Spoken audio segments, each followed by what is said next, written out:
As you may or may not know, my wife and I just got back from Vegas. It was a great trip. We ate, we drank, we had a blast.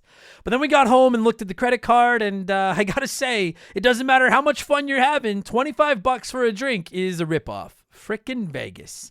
I hate getting ripped off, and so do the lads over at Harry's. They spent years watching the razor blade companies rip people off and said, no more.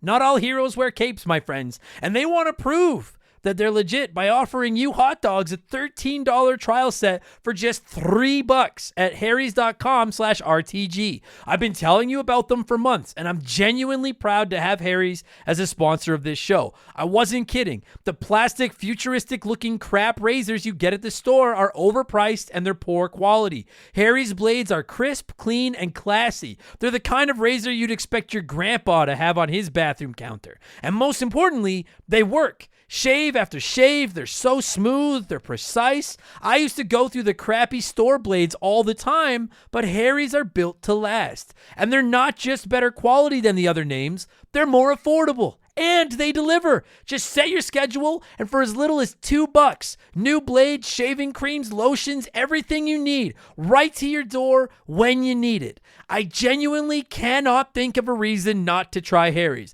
And I'm not just saying this because they're sponsors. They're the best shaving supplies I've ever used. Try them out, and if you're not happy, your shave's on them. And unlike the other subscriptions, they're really easy to cancel if you want to too, which is a nice bonus, but believe me, you're not going to want to cancel. Getting ripped off isn't funny. Switch to Harry's. Get started with a $13 trial set for just $3 at harrys.com/RTG. That's harrys.com/RTG for a $3 trial set.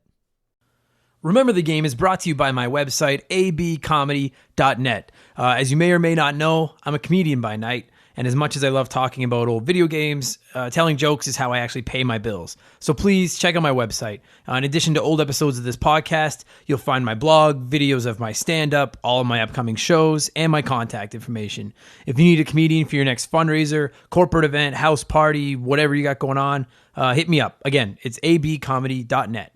And if you're enjoying the podcast, please subscribe to it. Please leave us a good review. And most importantly, please tell a friend. I'd really appreciate it. There'll be a new episode every single Wednesday. Thank you guys so much for the support. I hope you enjoy the show.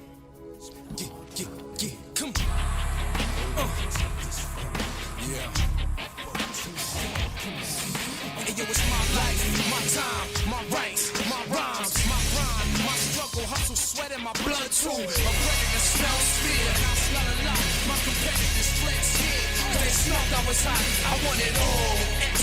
The sex, much success. I want it all. What's up, everybody? Welcome back to Remember the Game, my retro gaming podcast, where every week a buddy of mine and I sit down and we geek out about a game from back in the day. My name is Adam Blank. Thank you guys so much for listening. This week, episode 40. It is WrestleMania week. We are going back to wrestling games. My buddy Andre is here, and we are talking WWE SmackDown. Here Comes the Pain for the PlayStation 2. Probably the only wrestling game that can get into a conversation with No Mercy as far as the greatest of all time goes, at least by the overall majority of society standards. If you're listening to this and you have an alternate opinion, that's fine. I just don't want to hear it. I'm half serious. You guys, thanks for listening. This is the last wrestling one for a while. I know that in 40 episodes, I think we've burned 3 or 4 wrestling games now. The download numbers on them are always good. People seem to be into them. I think we all played wrestling games growing up, at least at one point anyway. But this is the last one for a while. I just figured it's WrestleMania week. It's WrestleMania season. It's the biggest time of the year for WWE. I'd get topical because maybe I could cash in on some hashtags and get a few more downloads. So speaking of hashtags, I hashtag on Twitter and I do it on Instagram because we're on both. You can find us at Member the Game. We follow back everyone that follows, so come find us, say hi. That'd be pretty cool. We're also on Facebook at facebook.com/Remember the Game. You can find us there. And then we have a website. Hopefully you found this podcast through it, but rememberthegamepodcast.com.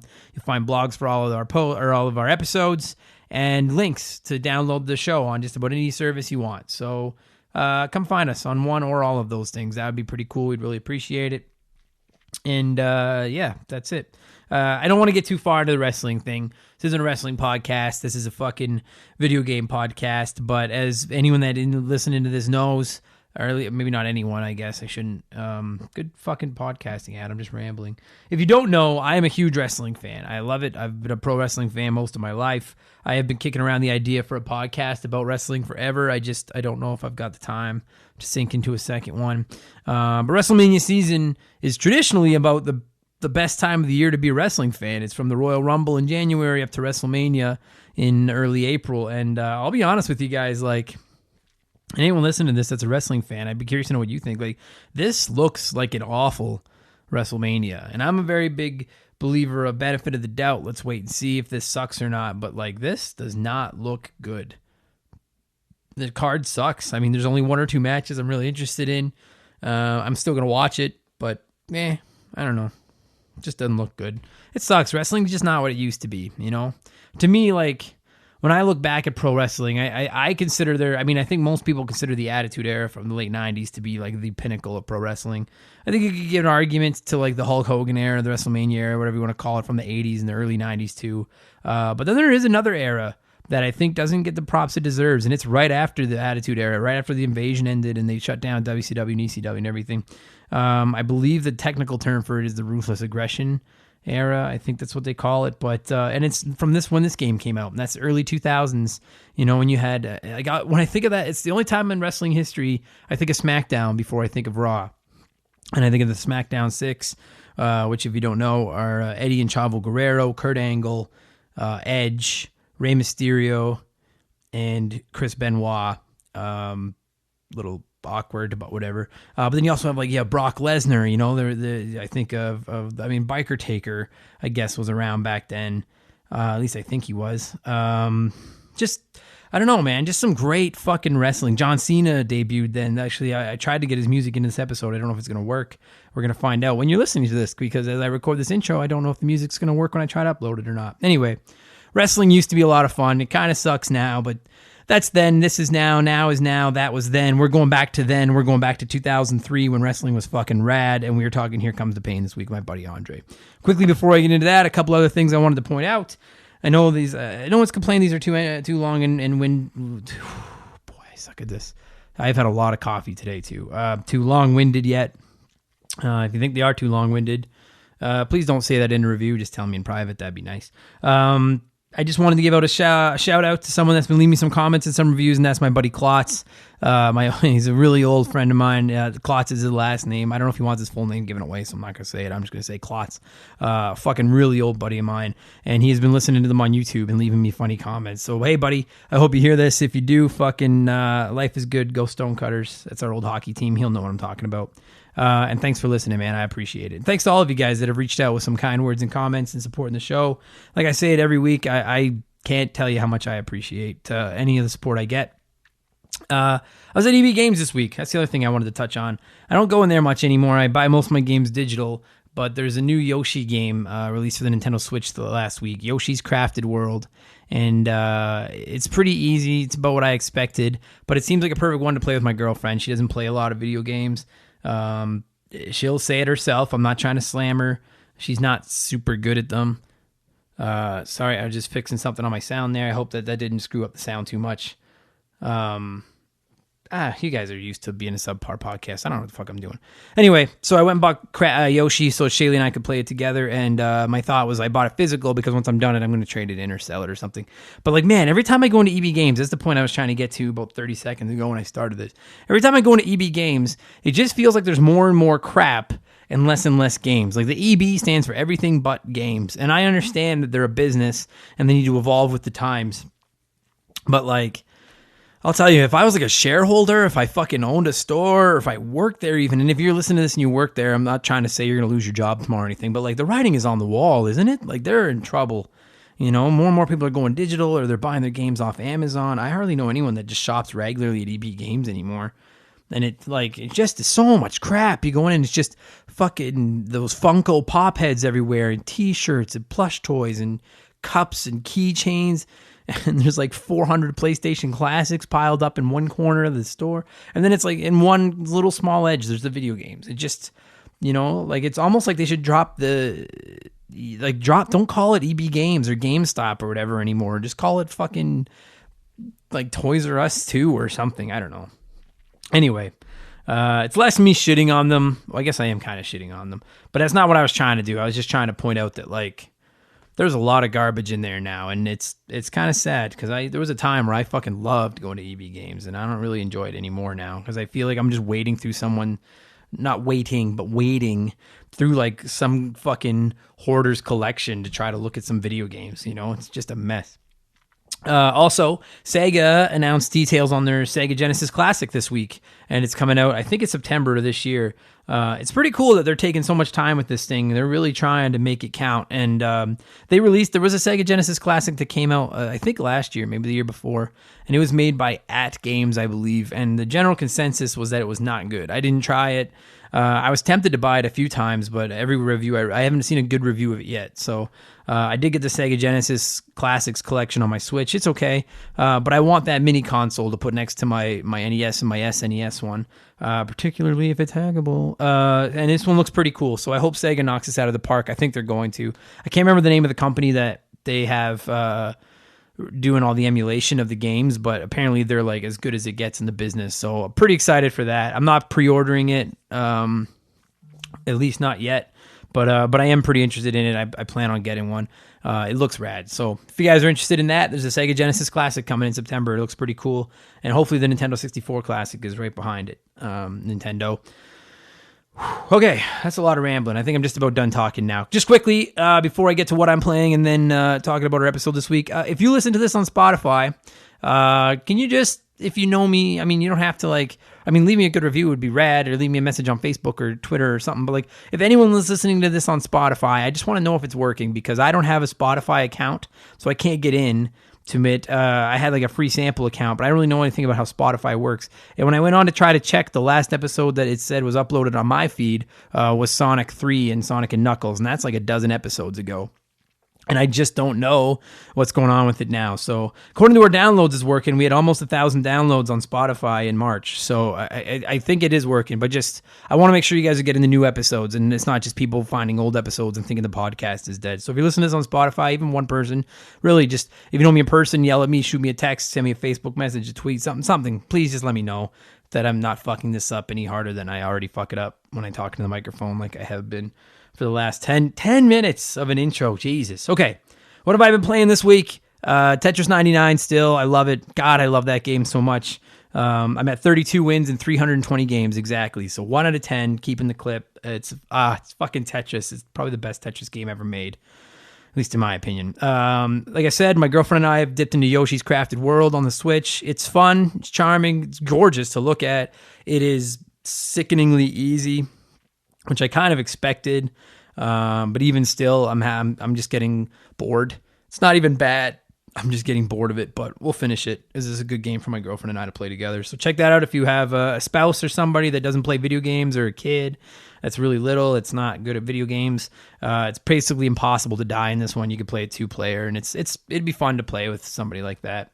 And then my little brother and his girlfriend lent me their Nintendo 3DS and Majora's Mask. I've never played through Majora's Mask. I've tried it once, didn't really get into it.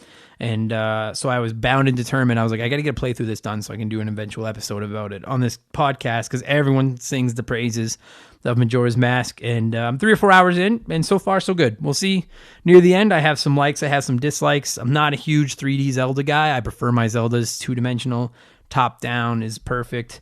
But this one so far has been pretty rad. So I'll finish it, and then we'll do an episode on it, and I'll let you guys know what I think or don't think. There's already people probably writing angry emails because I said something even remotely negative about Majora's Mask, but fuck them. Fuck ya.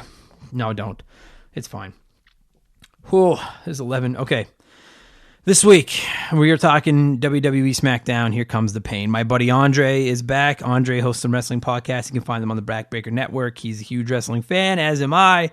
I loved this episode. I love this game. It's WrestleMania season. If you're not a wrestling fan, I'm sorry. Skip this week. We'll be back with something non-wrestling in 7 days. But until then, this game came out on October 27th, 2003 in North America for the PlayStation 2.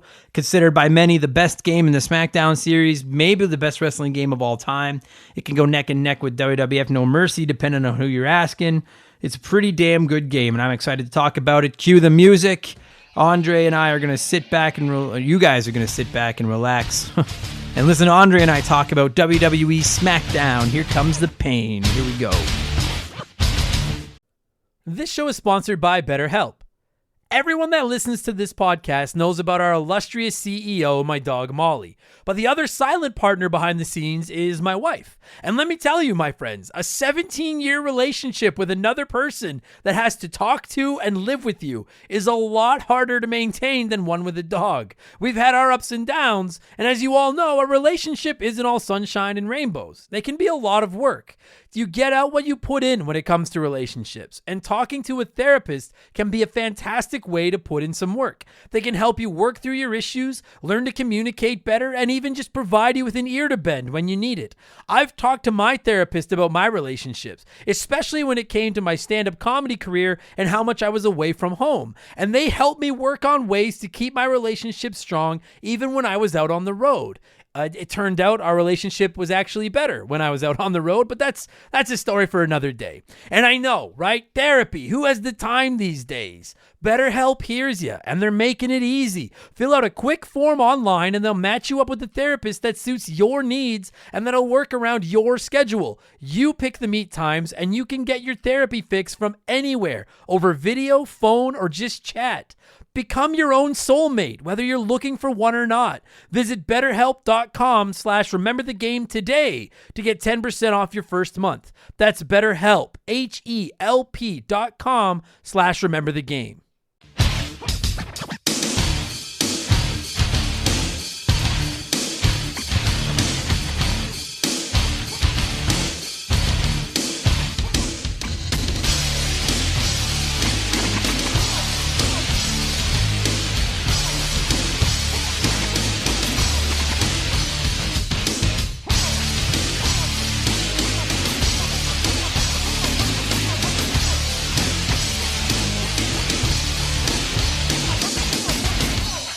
All right, buddy. Well, first of all, Andre, welcome back, my friend. How's life?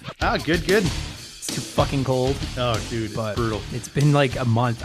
I know, like, literally anyone that's listening to this show, hopefully this one doesn't go up for a while, and by the time it goes up, it's fucking warm. But we're recording it on Happy Valentine's Day, man. Yeah, Happy Valentine's Day, buddy. This is what we're doing for Valentine's Day. Andre and I are sitting alone talking about video games. That's how fucking cool we are. Yeah, that's total best Valentine's Day plans ever, you know. So this week we're gonna dip back into the wrestling archives. I hope, for the sake of my listeners, that people that listen to this podcast like wrestling games, because I fucking love them. And so this is one of many episodes about them. I know you've got at least a couple. Oh, yeah. And so this week we are looking at the PlayStation 2. I'm going to straight up just call it a classic. SmackDown, Here Comes the Pain. Now this is... I had to do a little homework for this one because it's been a long time, and this isn't one I could just pick up and play somewhere, right? It's been like you said that you downloaded. You found a way to play it. I found a way to play it. I had a buddy who owned a copy, so I ended up playing it. Let's just say that. All right. And fuck, I haven't played this game in years and years. Dude, this was a fucking... So this is the 5th SmackDown game. I was looking at it online because it was SmackDown and SmackDown 2. Then Just Bring It. Shut your mouth, and then it was Here Comes the Pain. Here Comes the Pain. The first one that wasn't a Rock catchphrase. Yeah, he didn't have. It was Brock's. You know what? And this is something. Okay, we'll get to the game in a second. I knew this forever. I just it never really dawned on me until I was getting ready for this that The Rock was so big that they created a second show and named it after something he said. Yeah, and then they created an entire video game series off his catchphrases. That's fucking wild, man. It's nuts. I love The Rock so much. Well, and he's become even huger today, but yeah, it's kind of crazy. The show's been on for 20 years, I think. Or close. I think it's coming up on 20 years. It's either hit its 20th or coming up on 20. Yeah, and it's still that name stays. Yeah, it's this year sometime. Yeah. That's the 20th anniversary because 1999 was when it debuted. I think the fall. That's wild. Yeah. So this is the 5th one. I'll be honest with you, we'll try to stick to this one as much as we can. Oh yeah. But I played the first couple on the original PlayStation 2. Yeah. Not PlayStation 2, but on the original PlayStation as well. Yeah. And I found them okay. I thought the graphics were cool, but I found them kind of sloppy, just a little choppy with the controls and stuff. This one, they really hit their stride with controls, man. Yeah, I think because you had a lot of game, you had 4 games before this to really perfect your way you're doing the style and how you're playing it, and the graphics much improved, dude. It's even from the previous SmackDown to this one, you wouldn't think they're on the same console. Like, no, looking at clips of it this morning, getting ready for this podcast. This is 2019, so this game has been out a long time. This is 2 generations of hardware ago. Yeah. This game still looks like surprisingly good. Like, and you can tell it's nowhere near today, but that's again 15, 16 years. But this game, it for the time, it looked beautiful. Like, dude, it looked, like, the graphics were great. Like, you look at as the roster's going through the roster screen, everybody pops up. Yeah, it's like, I'm like, wow, I think some of the likenesses in this one are better than some of the likenesses they put in the games today. Yeah, like I agree with that. I see some, like, I'm a diehard. I buy WWE every year. Yeah. And I look at some of them and I'm just like, that doesn't quite look like the face. But in back here, when you didn't have to go to you still have detail, but not to the extent there is, I think they did a better job. Yeah, dude, it looks really, really good. Like, it looks like, I mean, we're going to sit here and basically blow smoke up this game's ass for the next 20 minutes because it deserves it. But, like, the controls are tight. And it really, like, the graphics, like, it looks good. To this day, it looks fine. Like, I mean, I'm sure if you're, like, a kid who's used to PS4 and you started with your wrestling gaming on the 2K, like, 18, 2K19 games, you look at this and laugh. But I'm like, dude, this looks fucking good. For growing up and, like, just about, I think I was, like, 15 when this came out. Like, this was huge. Like, the graphic style, the play style, everything was just... It was such an improvement, like, on everything we'd seen come before it. Yeah. Well, because, like, okay, so I just did one of these the other day. I don't know what order these are going to go up in, about another wrestling game. Okay. I don't want to say which one it is in case it hasn't gone up yet. Okay. But outside of the Nintendo 64 THQ games, like the big 4, wrestling games have always looked kind of silly. Like, when they try to hit their moves, there's a lot of, like, they go cardboard, fall over, and you know what I mean? Like, they just look they didn't look quite right. Something about them didn't look quite right. And I'm not sure if it was the one before this, but this is where they actually started the moves looked like you're coming off, like Brock's F5. It looked like he got him on the shoulder, and it looked perfect. He looks like he's driving that head into the ground. It didn't look as blocky as it used to. No, it doesn't. It doesn't look quite as fake, frankly, like as cardboardy. And I'm sure that's a hard thing to do, like to take all of these different wrestlers with all these different body types and put them in all these moves and try to make the moves look good.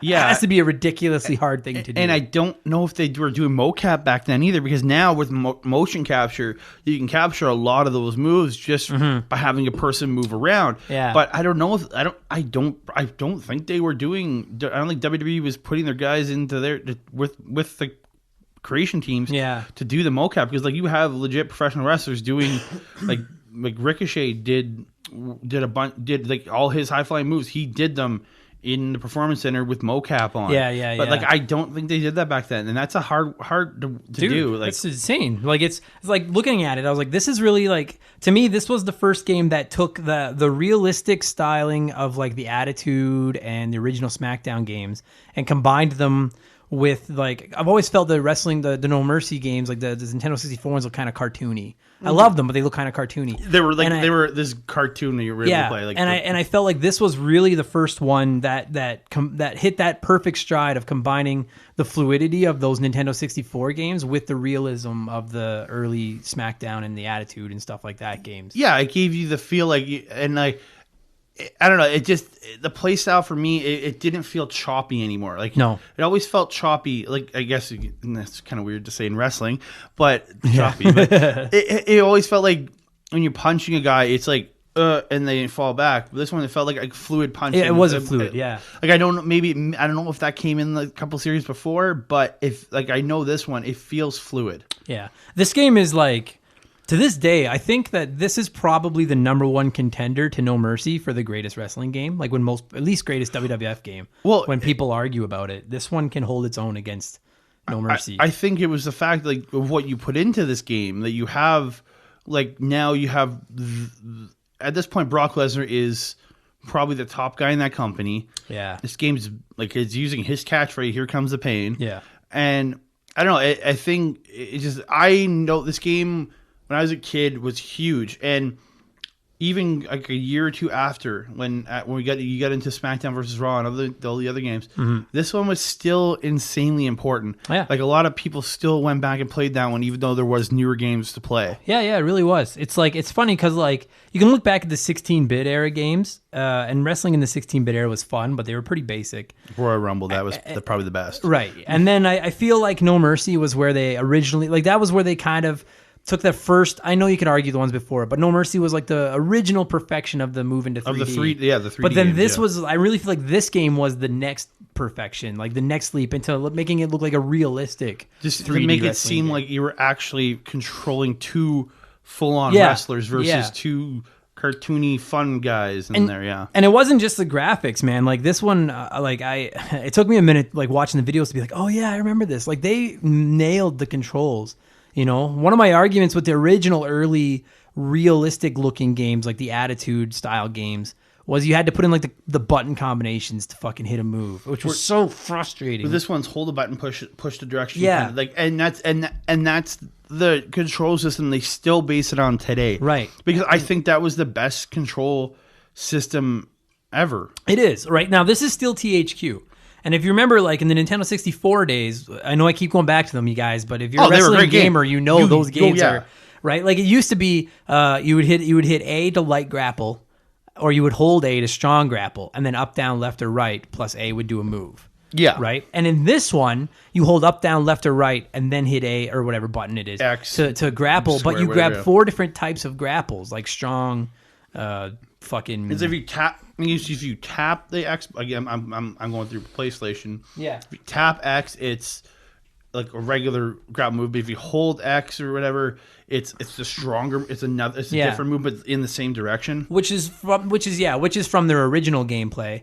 But instead of just making a generic grapple, there are 4 different types of grapples with each arrow. If you do, but if you just hit down, it's the one. So you can get 8 in total. That's the thing. So there's 8 different types of grapples, and then each grapple has 4 different moves assigned to it. Yeah. Which is like, dude, they took their own formula and found a way to make it infinitely deeper. Oh, very much so. Because that's one of the things about these early games is like you realistically only have half a dozen moves that you use, right? You know what I mean? Like you have your 4 light grapple moves, your 4 heavy grapple moves. Yeah, but just going through, like like I said, I played this recently. You go through Creator Wrestler, and if you get in, you just go in Exhibition Creator Wrestler. You can pick through there's a crazy amount of moves in this game. Yeah, it's nuts, eh? Yeah. And one of the things that I forgot about this game till I was researching is not only is there a insane amount of moves, which makes the creator wrestler has gotten crazier and crazier by the year. Like it's fucking ridiculous what you can literally create anyone today. Almost right down to their actual likeness if you put enough time into it. I go on Community Creations and it's just crazy. Some of them. But even here, like this game is almost 20. Like I'm looking at it right now. This was released in 2003. Yeah. So what is that? 16 years ago. Yeah, it'd be about 15 and a half years ago. Yeah. And even back then, the creator wrestler is sick. And I mean, like what you can do with your outfit and all that kind of stuff is cool. But you're right. That's always been my favorite thing about creating a wrestler is the sheer list of moves. And you flip through and you're like, oh, like I've never even seen some of these moves You can before. combo like a guy with an F5 that also has a 450 splash. Yeah. Which for actually Brock Lesnar can do a shooting star, but you know what I mean? Well, kinda. Almost. Yeah. Hey, he used to hit it in OVW all the time. Yeah, he did. But like, it's just being able to put those different types of moves in, or hit have a guy who can hit the choke slam, but also can hit a 619. Where now they break up that moves now. But. Yeah, but that's one of those things that like they didn't have to put that many moves in, and nobody would have complained. You know what I mean? But they just did, and I think that's the type of stuff. Like those are the types of things that give the polish to a game like this that make it stand the test of time. And I know it's not the only having one, multiple kinds of arm drags, multiple kinds of hip tosses, or multiple times of types of choke slams, clotheslines. It's.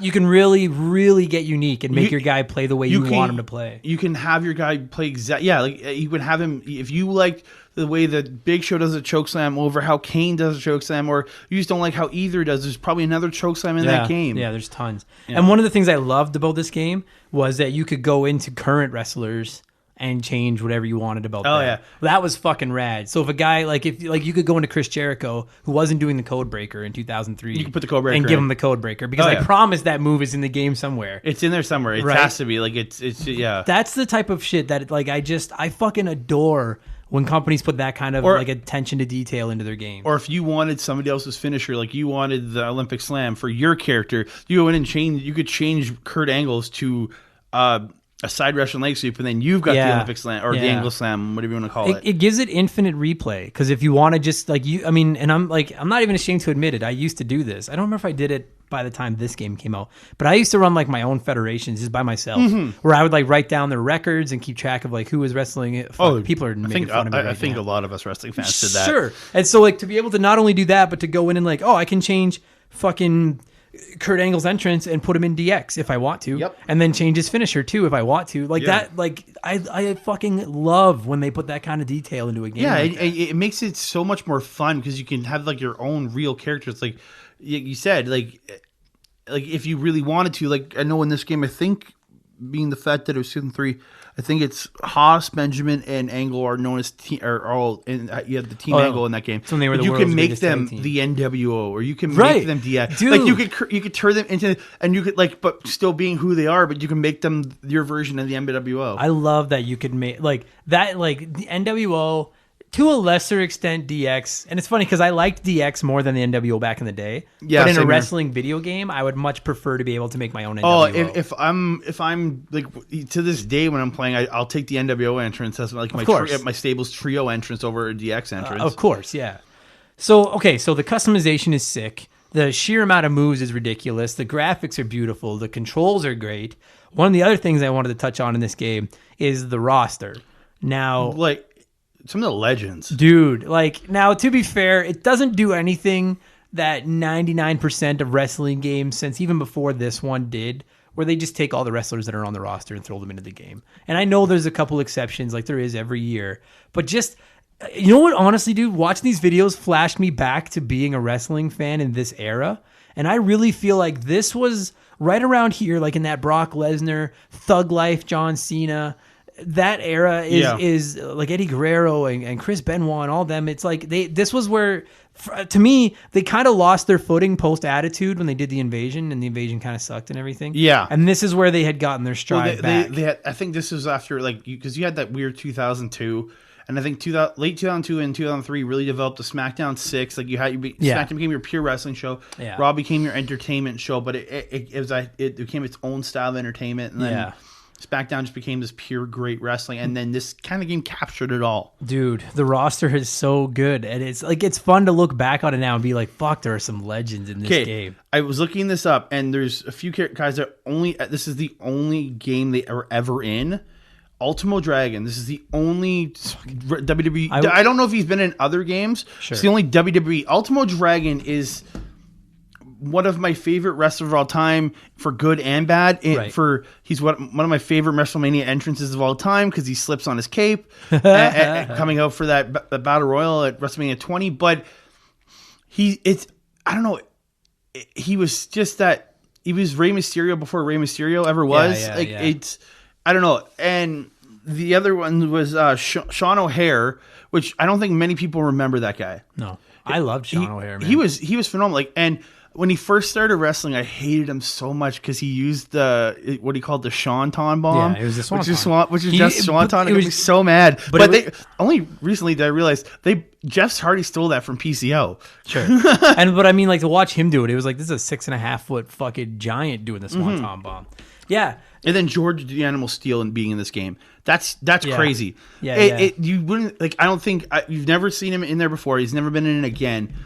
But I think it's a character that I think today, fans, if they put that in a new release, would be like, oh my God, George the Animal Steel, because he's this legendary character. Right. But nobody's ever gotten to use him much. I don't remember if this was the first game that had legends.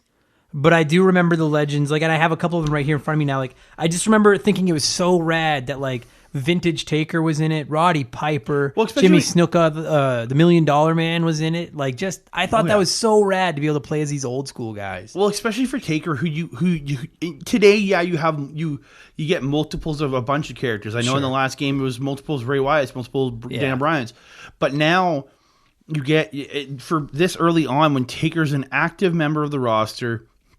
Like, no, it's and he's still his biker taker character. He was biker taker then, yeah. And you get to play as his early 90s Undertaker, like the purple and all this. It's kind of awesome. You know what, man? Just talking, like, it just puts a smile on my face. Like, this game was cool. And what I love about this is, like, so many games today, and I mean, maybe they would have done this back then if they could, but so many games today hide behind DLC and paywalls, and they kind of cheap out on games, and then they throw in extra stuff, but you got to pay for it and stuff like that. Oh, yeah. This game, it was like, okay, well, we have 2 more weeks before we have to do the final right-click save as and ship this game. What else can we squish in? Like, what other wrestler can we squish in? Like this game to the back, like this game didn't have Hogan in it. That was a last minute, I guess, decision because he left the company. Yeah, it didn't have Jeff Hardy either. Yeah, because both of them left the company during the summer before this game came out. Yeah, which is kind of crazy with how the thing about how long a game needs development. Yeah. If they're deleting everything in like, was it like July or August, having to put this game in? That's crazy. Yeah, but they left like all their shit in. Like, you could create them if you wanted yeah, to, you could create them. But it's the fact, like, you deleting a character out isn't an easy. It's not easy because you have to reprogram it so people can't access the files and all this other stuff. Yeah, dude. I fucking just flipping through it. I was like, God, I love the roster of this game, and I won't even like. I know he catches some heat from people now and stuff, and that's fine. But unembarrassed. I'm more embarrassed for my English than I am for fucking who I played. I played the fuck out of this game as John Cena because original pre-WWE champion Thug Life John Cena is one of my favorite gimmicks of all time. Oh, I love John Cena at this point. Like, he was just rad. before he dropped the album and he turned face. Yeah, this is a great John Cena. Another of my guilty pleasures for this game is going to sound really weird is A-Train. I don't know why. Right? I was always a fan of A-Train. And in this, I don't know why. That's fair, whatever. That's I don't. fine. And to what he's, I don't know. He's just this big dude who had a weird big gimmick. Hairy cat, 2 years before he had he had the Prince Albert gimmick, and that's just weird. So in this game, is he like the Scotty Too Hottie A-Train? No, he's or is he like the TNA 2003 A-Train where he was teaming up with Big Show in 2003. Oh, fuck. And he's just big burly A-Train who's just like got the piercings on his lips. That's it. And it's I don't know why. I always liked him. That's fine. I think it's funny. I love it. That's fucking awesome. I don't know. I always liked A-Train. I don't know why. As much as I despise him, I liked playing Goldberg in this game too. Just because Goldberg. I was like, and I hate Goldberg. I think this is the last time you saw Goldberg. This is he's the only game at this point because he only just come in the company here before. And then, or just that year, and I don't think you'd see him in a game again until I think a couple years ago when they did the Goldberg release. Yeah, he has to be like a legend now, right? Oh yeah, he's like they put him in a couple years ago as a legend in the game. There's something weird about Goldberg where you can fucking hate him like I do, but it's still fun to play as him. It's so fun to just spear jackhammer and just feel like a monster, right? Oh, it's so much fun. So the roster is rad. Graphics are rad. The gameplay is rad. Oh yeah, quickly I wanted to touch on one of the slight knocks I had on this game is they do kind of half-ass some of the entrances. Come out at the top of the ramp, then they're instantly at the ring and stuff like that. Yeah, you don't get their walk down and their ring poses. Kind of bug me, but unquestionably the best entrance in this game, because it's a top 5 entrance in pro wrestling history, is Matt Hardy's Attitude entrance with the Mad Facts and the screen and everything. I fucking adore that entrance. I love it so much. I was a huge Hardy Boys fan as a kid, and when they broke up, it broke my heart. And then when I think Matt only got better when he broke away and went there, he started being this the cocky heel. Yeah. He would come out and and just the Matt facts were great. It's just like Matt Hardy likes mustard on his burger, or Matt. It's just it really I think the quotation of the day is that Kurt Hawkins facts thing. We stole that from Matt Hardy. I thought that was genius. I forgot all about it. Then watching the videos, someone put a clip of Matt Hardy's Attitude entrance, and I was like, yes. Oh, that was the best. Oh, they were so good. Before Edge, and then he had Shannon Moore with him too. That's right, as the Attitude follower and MFer. And MFer. And I think brilliant. he had Crash Holly at one point too. Brilliant. So this game, one of my other notes here. Oh yeah, had no commentary, which I love because commentary in sports games gets old really fast. Oh, it does. But the thing, I think one of the coolest additions, it's continued on, is the Elimination Chamber. And that's what I was going to say. The two things that this game introduced, one is incredible and one sucks. And the one that sucks, we can spend 3 seconds on. It's bra and panty matches. I don't care. It's of the era. It That's looks what awful. it is. It's of the era. They're the one thing in that game that still looks cardboardy and shitty because I'm sure it's hard to make like floppy clothes. But it was you just have to tear the clothes off and then you play them once and render you're two done. versions of every sprite. Yeah. But the Elimination Chamber. So the Elimination Chamber match as a whole feels like something someone would have created for a video game. Like it almost seems for fake. real life. Like it's like they said the year before when they created. Let's create this so we could put it in our video game next year. That's what it feels like. Yeah, a huge cage that surrounds the ring. You put glass chambers in the corners. You can wrestle out of the ring, but still wrestle on steel. And that pay per view is this Sunday. Yeah, you can. Yeah, but by the time you've heard this, it's long past. It's long done. You could jump off the cell. Like it's like my go-to match used to be. Like when ladder matches came in and they were good, I loved the ladder match. And then I know a lot of my buddies, like we play Royal Rumbles and we like Hell in a Cell. But my favorite match to this day in a video game like this is Elimination Chamber. To this day, you go online and play an Elimination Chamber online. It's nuts, dude. They're the best. It's such an insane match. Like and they not only was this the game that introduced them, but they did it really well. Like it played great. Perversely, I went into this game and I went in to play an Elimination Chamber mode. So I picked Brock Lesnar, who's one of the highest rated characters in the game. Yeah. Which is kind of crazy because some of the ratings are like 67 for some of these guys, yeah, and the weird, women are in the 40s. It's very weird.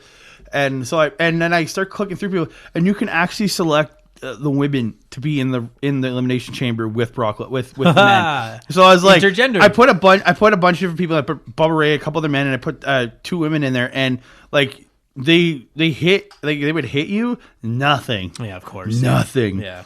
That's funny. Yeah, I know. It's just a really fun match, and it's something I'm so happy they created and put into the games, and it's continued to this day. Yeah, and it's like honestly, like watching them, I could take or leave it on TV. Sometimes I like them, sometimes I don't.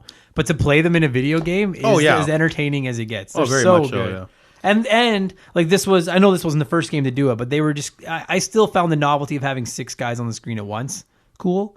Yeah, because I think you'd have like 6-man elimination chambers and like multi-man ladder matches, and then your rumbles. I think at that point would max out at 6 people. You could 6 or 8 people. You couldn't have more than that many in the ring because the game couldn't handle it. So it would literally wait, and once one was eliminated, then they would bring another one in. Yeah, that's what it is.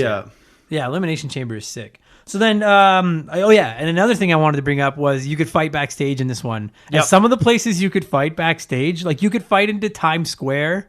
Yeah, you and could then go jump outside. off like billboards and stuff like that. That's off great. Helicopters and shit. The fact that they made it Times Square is the best part. Like, and I think at one point you see WWF New York, their old restaurant in there. Yeah. When you're fighting, you can see WWF New York, and I think you can actually access it at some point in the game. I can't remember. It's funny because like I'm all for like this isn't the first game to have backstage fighting. No, but they did a great job of it. Like you could fight in like a locker room where you could put guys through a wall. You could fight a parking lot and drive around on a motorcycle or drive a forklift and shit. Which is drive a forklift and a motorcycle in a wrestling game. Yeah, it's kind of crazy. It almost feels out of place because I really feel like and I meant to talk about this right off the top and I forgot. They really went more simulation-y with this one as far as the gameplay goes. Like remember you could work a body part. You could pick a guy's head or his arms or whatever, this was more work on like, them, and then submissions would hit harder and stuff, which I love. Like, I like my wrestling games. It's back to it this day. Like, you target certain body parts of the moves now, but this was more, tag guy, you hurt him in general. Yeah, which I loved. I love that simulation style of gameplay. But it's funny that they really seem to be moving in that direction with this game, but then they also added the ability to fight in Times Square and jump off billboards and helicopters. And I know. It gets, there's some great going more towards realism, but then there's some just out of nowhere, like you're not going to be fighting in Times Square. No, but it's pretty rad though, especially if you want to do hardcore matches. You can do a hardcore match, and like there's something about watching the hardcore matches on TV, and when it was a good one, it seemed so over the top and so crazy, and you were able to recreate that in this game with this stupid backstage. Because you just start smacking the crap out of each other with garbage can lids and cookie sheets. It's so dumb. Such a blast. So then the last thing that I wanted to bring up was the career mode.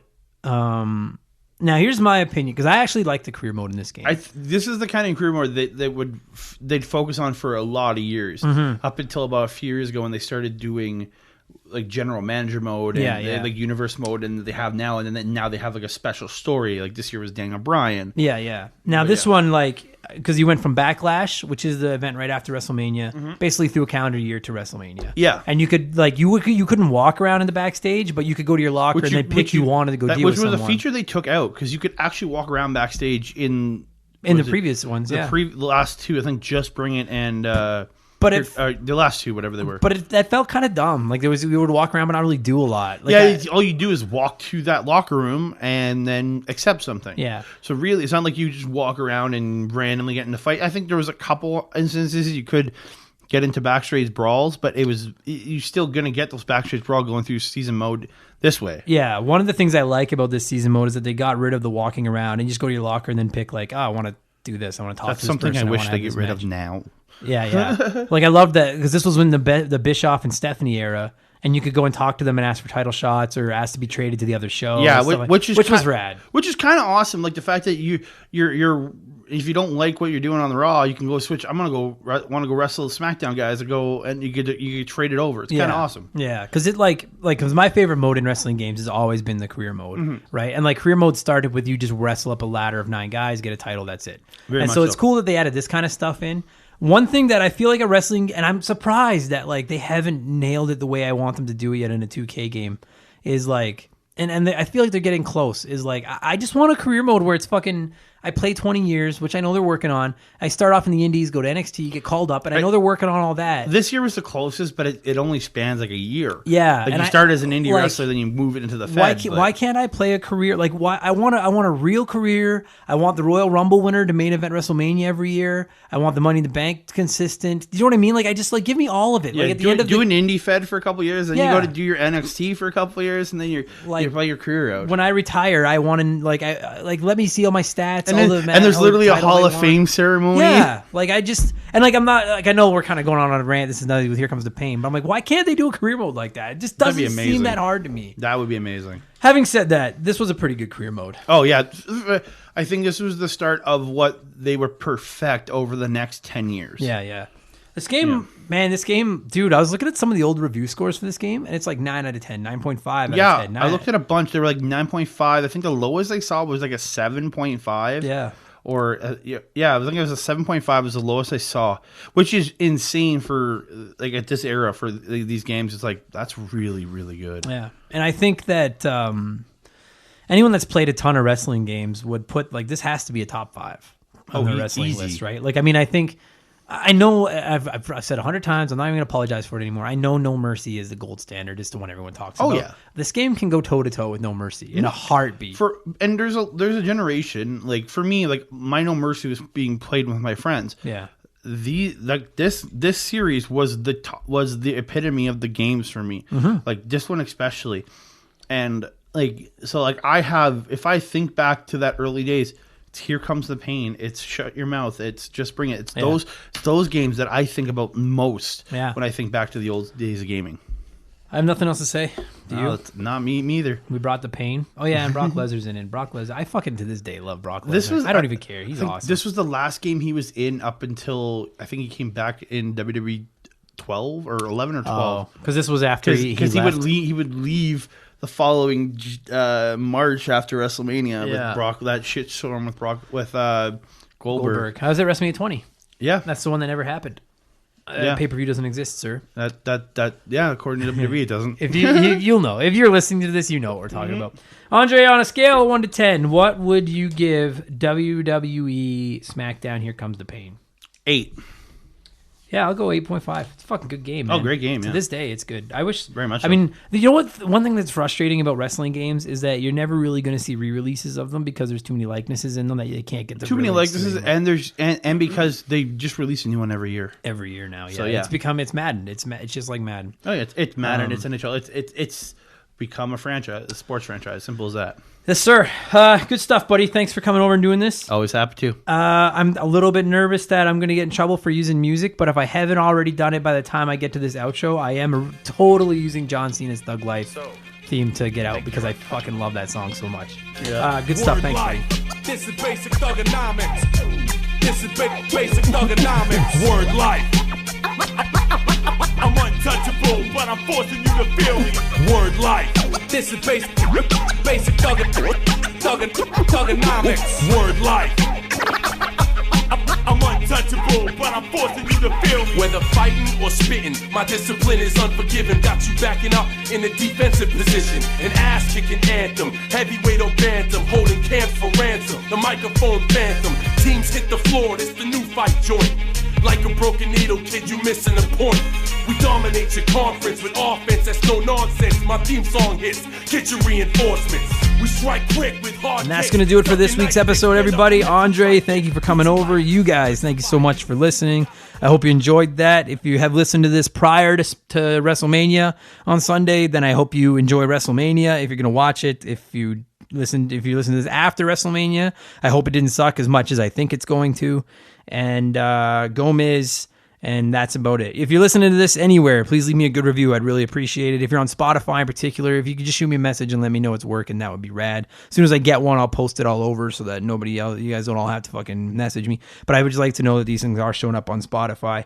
And thanks for listening, guys. We have some great episodes coming up. I know I say that every week, and eventually I'm going to deliver on that promise. But there's some great games coming up anyways, from all kinds of different systems and genres and eras, and onward and upward as we chase episode 50. I figured out what game we're going to talk about. I got to find the right guest, and I got to make it happen, but it's going to be fun. Thanks, guys. I'm going to get out of here.